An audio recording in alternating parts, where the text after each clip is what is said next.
Have you ever wondered if your skills are transferable? Well, that is the question I asked myself when I retired from the military. While I had succeeded as a military officer, I wondered if my knowledge and skills would lead to success in a different industry.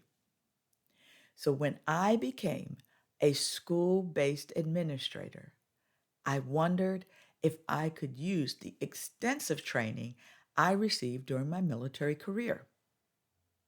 After a few weeks on the job, I had the opportunity to tap into that leadership training. As a result of several events coming together simultaneously, I became the only administrator on campus. Several of my colleagues were ill or at required training. So I was there alone with my principal. So when my principal called me into his office, I wasn't sure what we were going to do. Now, to my surprise, my principal turned to me and asked about my plan. Well, my military training kicked in because I had had extensive experience developing operational plans and deploying resources. So I was able to create and implement a plan to provide coverage for the campus.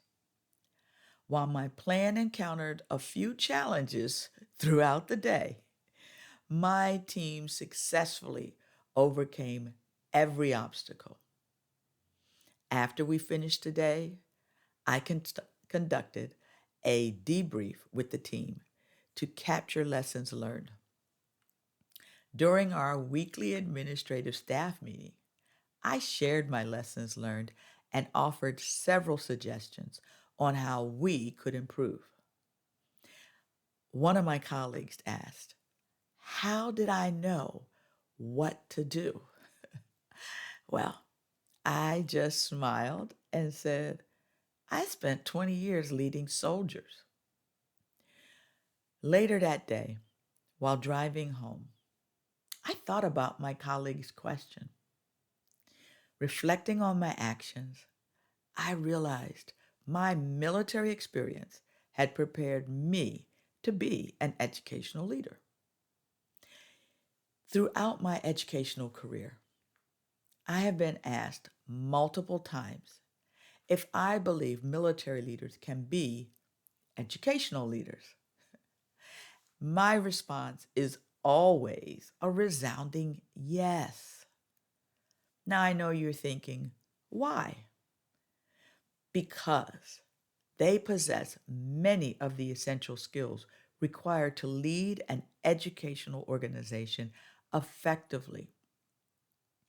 For example, military leaders have extensive experience developing and executing strategic plans, managing resources, and leading large groups of people.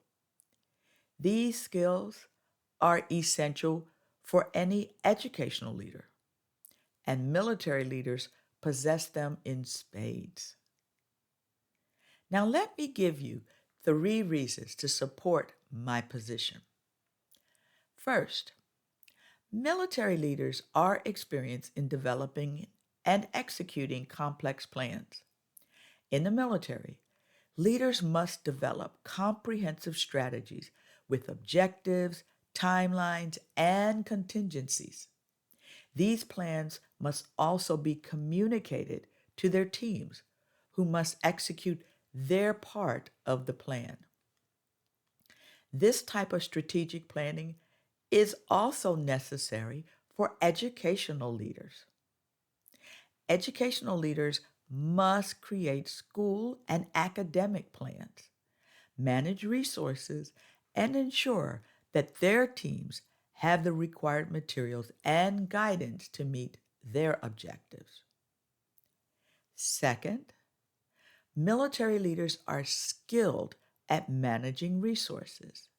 You see, in the military, resources come in the form of personnel and equipment.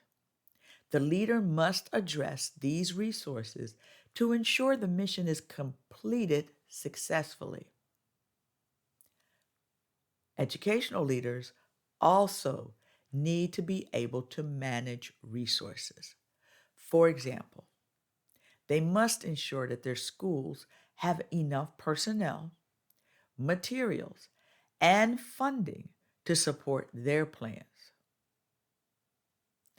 Third, military leaders are experienced in leading large groups of people. In the military, leaders must be able to motivate and inspire their teams while providing clear direction and guidance. Well, this type of leadership is essential for educational leaders also. They must be able to motivate and inspire their teachers, administrators, and students to work together to achieve their goals. Bill Bradley said, leadership is unlocking people's potential to become better. Leadership skills are invaluable in the academic setting and are what makes military leaders great educational leaders.